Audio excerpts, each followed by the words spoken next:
Hey guys, I'm Dr. Max. We just finished a case of 2,500 grafts. It was a no-shave procedure. What that means, the no-shave procedure, we don't trim the hair on the top of the head, and that helps to conceal the fact that our patient had a surgery. Our patient today has hair loss limited to the crown area, and I utilize this high-power wall-mounted microscope. Our patient today is a physician.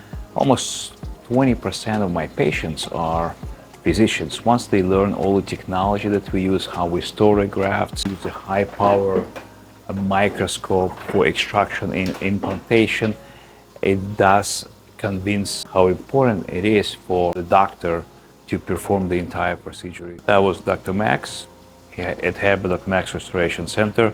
Cheers to everybody. Any questions? Let me know. Contact us anytime, Instagram, YouTube, or just by calling 954-945-2909.